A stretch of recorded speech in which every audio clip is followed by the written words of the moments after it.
Assalamualaikum warahmatullahi wabarakatuh. Halo anak-anak ibu, siswa-siswi kelas 9 MTS Nurul Falah yang berbahagia. Apa kabar? Mudah-mudahan kalian semua senantiasa dalam keadaan sehat ya. Kelas 9, ibu selalu mengingatkan di setiap pertemuan bahwa kamu sudah kelas 9 dan harus aktif, harus rajin belajarnya ya. Oke anak-anak ibu, pada pertemuan kali ini kita melanjutkan pertemuan minggu lalu, yaitu tentang ternak atau budidaya ikan konsumsi. Ya, pada pertemuan kali ini akan dibahas tentang budidaya ikan nila. Namun sebelum masuk ke materi, ibu mengingatkan kembali untuk tugas prakarya membuat rangkaian listrik sederhana itu harus dikumpulkan sebelum UTS. Jadi batas pengumpulan terakhir adalah sebelum UTS. Sampai saat ini yang mengumpulkan baru 1 orang, yaitu Rafli. Yang lain belum semuanya. Padahal dibuat kecil dengan baterai 2, dengan lampu yang kecil juga. Atau kalau nggak mau ribet bisa beli lampu yang gede, nggak masalah. Dibuat di papan kecil sama kabel. Tata cara pembuatannya sudah ada di video, kamu tinggal membuat dan itu menjadi nilai praktek kelas 9. Jadi harus dikerjakan. Kapan batas terakhir pengumpulan? Batas terakhir pengumpulan saat pengambilan kartu oleh orang tua sebelum ulangan tengah semester. Ini kalau nggak ngumpulin nanti kartunya nggak dikasih ya. Jadi harus segera dikumpulkan ya. Oke anak-anak ibu, sebelum kita mulai ke materi, mari kita awali dulu dengan mengucap basmalah. Bismillahirrahmanirrahim. Kita masuk materi ya. Pada materi kali ini kita akan membahas bagaimana membudidayakan ikan nila. Ini ikannya nih, gambar ikan nila ya. Ikan nila merupakan ikan yang dapat hidup dalam kondisi lingkungan yang memiliki toleransi tinggi terhadap kualitas air yang rendah. Ini bahasa peternakan bahasa perikanan. Bahasa simpelnya ikan nila ini ikan yang bisa hidup di kondisi air yang apa adanya. Artinya nggak harus yang air bersih atau yang air kandungan pH sekian, enggak. Artinya dia ikan yang mudah dipelihara dan mudah dikembangbiakan ya. Ikan ini memiliki bentuk yang ramping, berwarna kemerah-merahan atau putih mirip seperti ikan mas. Ikan nila memiliki karakteristik yang mirip dengan ikan mujair. Karakteristik hidupnya tuh lebih mirip ikan mujair. Kedua ikan ini dapat dikembangbiakan dengan cara yang mudah. Ikan nila tergolong kategori hewan omnivora. Apa itu omnivora? Hewan pemakan segala. Ya. Dan tinggal di perairan tawar. Jadi ikan nila itu ikan air tawar, bukan ikan air laut. Seperti danau, sungai, rawa. Satu hal yang harus dilakukan adalah untuk budidaya ikan nila, yang pertama memilih benih ikan nila. Biasanya untuk memilih benihnya, yang pertama menggunakan benih ikan yang berjenis kelamin jantan. Justru ikannya jantan, bukan betina. Yang kedua, gunakan ikan yang berjenis kelamin satu saja, karena pada umumnya ikan nila mudah kawin. Jadi ikan nila itu ada istilahnya monoseks atau dia hanya satu jenis kelamin ya. Kenapa? Tujuannya adalah supaya dia nggak sering kawin gitu, karena ikan nila itu umumnya sudah gampang kawin gitu ya. Yang ketiga, pilih bobot ikan yang ideal. Jadi karena masih benih, utamakan bobot ikan tersebut tidak terlalu besar, karena kalau sudah terlalu besar namanya bukan benih lagi tapi ikan ya. Kemudian yang kedua, persiapan wadah atau kolam yang akan digunakan. Yang pertama, memilih kolam yang akan digunakan. Bisa kolam tanah, kolam terpal, kolam dari semen, bisa tambak air payau, bisa juga jaring apung. Kemarin sudah dijelaskan ya teknik pembuatan dan yang lainnya. Yang kedua, kolam harus memiliki kadar pH atau keasaman 7-8 derajat dan suhu optimalnya antara 25-30 derajat Celcius.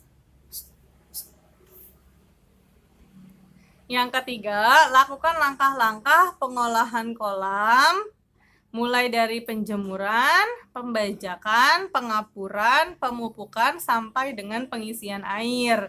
Ini kemarin sudah dijelaskan ya, jadi Ibu tidak menjelaskan lagi. Yang ketiga, langkah-langkah persiapan kolam tanah.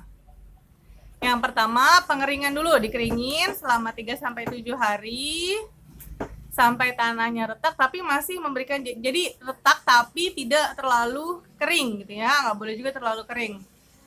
Ukurannya biasanya kalau dimasukin kaki dia masih bisa tercelup di kakinya 1-2 cm. Yang kedua, pembajakan dengan cara mencangkul sedalam 10 cm, mengeluarkan sampah, kerikil, dan lumpur yang bau. Karena kan kalau digali tuh nanti keluar tuh ya material kerikilnya, sampah, bahkan kalau misalkan tanah endapan dia biasanya bau lumpur. Yang ketiga, pengapuran atau pemberian zat cairan kapur atau donlomit sesuai dengan kebutuhan. Tujuannya supaya tanahnya tetap mengandung keasaman gitu ya. Kapur diaduk merata dan diusahakan menyerap ke dalam tanah. Biasanya supaya sampai nyerap itu didiamkan selama 2-3 hari. Yang keempat, pemberian pupuk organik atau pupuk kompos untuk menjaga kesuburan tanah. Setelah ditaruh pupuk, didiamkan selama 1-2 minggu. Yang kelima, baru kalau sudah dipupuk tinggal diisi air. Tapi ngisi air juga nggak boleh langsung sekalian gitu ya. Ini ikannya belum dimasukkan. Diisi air, dilakukan secara bertahap. Pertama masukin dulu 10-20 cm, terus didiamkan sampai air tersebut mengendap, bening, baru dimasukin lagi di hari berikutnya sebanyak 60-70 cm ya. Nah, pemberian air juga harus dapat ditembus matahari. Jadi tidak boleh, kalau airnya masih kotor berarti harus dibersihin dulu ya. Tidak boleh terlalu tinggi juga airnya, tidak boleh terlalu rendah. Tujuannya apa? Supaya dapat ditembus matahari agar organisme di dalam air tetap hidup sebagai pakan alami bagi ikan ya. Lumutnya organisme dalam laut itu bisa jadi makanan buat ikan. Nah, kalau kolamnya sudah jadi, sudah diisi air, sudah didiamkan selama 3-5 hari, baru nanti di hari ke-6 ditaruh benih ikannya, penebaran benih ikan. Kolamnya sudah diisi air, siap ditebari benih ikan. Sebelum ditebar, sebaiknya dilakukan adaptasi dulu. Cara adaptasinya gimana? Kan kita beli benihnya dalam wadah, tidak dalam tempat. Nah, kita masukin dulu sama tempat-tempatnya ke dalam kolam tadi. Jadi jangan langsung dilepas gitu, jangan. Misalkan kita taruh wadahnya di ember gitu ya, atau kita taruh di plastik. Biasanya kan kalau beli benih ikan di plastik. Nah, plastik itu kita masukin dalam kolam, kita biarin dulu sejam atau 2 jam. Nah, nanti kalau sudah kita biarin 2 jam aja misalnya, kita buka tuh plastiknya, gunting atau kita buka, kita biarin aja sampai ikan itu keluar dengan sendirinya ke dalam kolam. Jadi jangan langsung ditebar aja gitu benihnya, nggak boleh, karena ikan juga perlu beradaptasi gitu ya. Nanti setelah dia beradaptasi, setelah cocok, baru nanti dia tumbuh dengan sehat. Yang kelima, pemeliharaan budidaya ikan. Ini 3 hal yang harus diperhatikan. Yang pertama, harus dikontrol kualitas airnya. Kalau sudah kotor harus segera dibersihkan. Yang kedua, pemberian pakan yang rutin. Pakan tuh makanan ikan ya. Dan yang ketiga, pencegahan hama atau penyakit, karena ikan juga bisa terkena kuman atau bisa terkena penyakit, maka harus diperhatikan. Yang keenam, pengelolaan air. Parameter penentuan kualitas air adalah kandungan oksigen dan pH air. Oksigen dalam airnya tadi ya.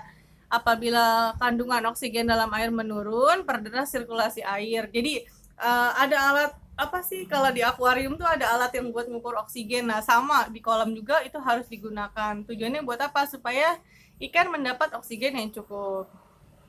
Dan apabila sudah tercium bau yang tidak enak atau bau busuk, maka harus dilakukan dengan penggantian air dengan membuang air kotor sebanyak 1/3 dan tambahkan air yang baru. Jadi nggak perlu karena kan ini kolamnya tanah ya. Kalau kolamnya semen itu mesti dibuangnya semua, dikeluarin semua, kolam tadi dibersihkan, baru diisi air lagi. Tapi kalau kolam tanah dia cukup dibuang 1/3-nya aja, jadi ikannya masih tetap bisa mendapatkan air, kemudian baru diisi dengan air yang baru ya, nanti baunya hilang.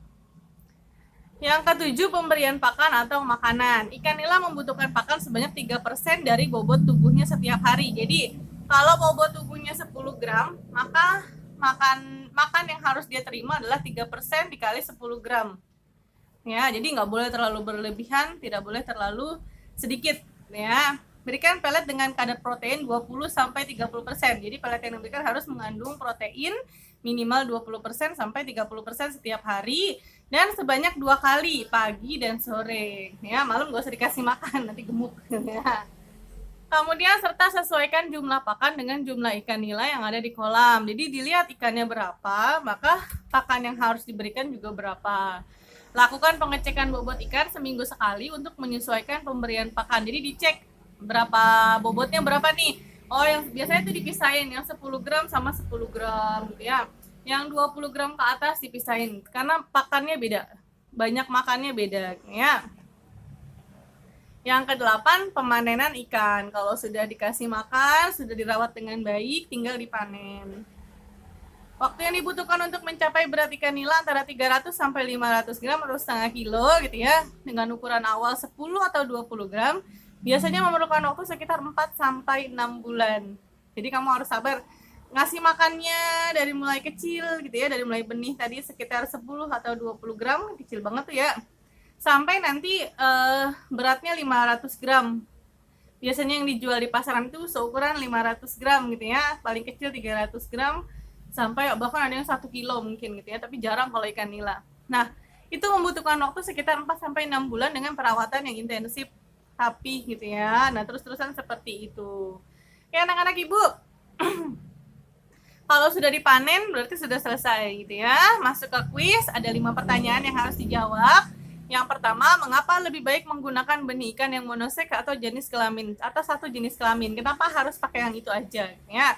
Yang kedua, berapa banyak benih ikan yang pas untuk ditebar di kolam tanah? Berapa ekor benihnya? Kalau kolamnya itu 1 meter, kira-kira berapa banyak benihnya yang cocok yang pas untuk ditebar? Apakah 100 ekor, 10 ekor gitu ya? Nah, silakan dijawab. Kemudian yang ketiga, apa nama latin ikan nila? Ada nama latinnya di LKS. Diisi apa nama latinnya ya. Yang keempat, sebutkan 2 keuntungan menggunakan kolam tanah. Ibu menjelaskan tadi tentang kolam tanah gitu ya. Ada keuntungannya. Apa sih kenapa kita pakai kolam tanah? Kira-kira keuntungannya apa pakai kolam tanah? Yang kelima, sebutkan 3 jenis ikan nila. Jadi ikan nila itu punya 3 nama yang berbeda. Ya, ikan nila ini berasal dari Filipina. Lalu sampai ke Indonesia. Nah, di Indonesia ada 3 nama ikan nila. Silakan dituliskan jawaban nama ikannya di link Google Form yang disertakan bersama dengan video ini. Oke anak-anak Ibu. Sampai di sini dulu pertemuan kita. Kita ketemu lagi nanti minggu depan di materi yang selanjutnya. Mungkin minggu depan Ibu hanya mereview materi untuk persiapan TTS ya. Kurang lebihnya Ibu mohon maaf. Mudah-mudahan apa yang Ibu sampaikan dapat dimanfaatkan. Kalau kamu mau mencoba di rumah juga silakan mengisi waktu kosong selama di rumah aja gitu ya. Mudah-mudahan dicoba dan berhasil gitu ya. Kita ketemu lagi nanti. Terima kasih untuk semua perhatian. Kurang lebihnya Ibu mohon maaf. Assalamualaikum warahmatullahi wabarakatuh.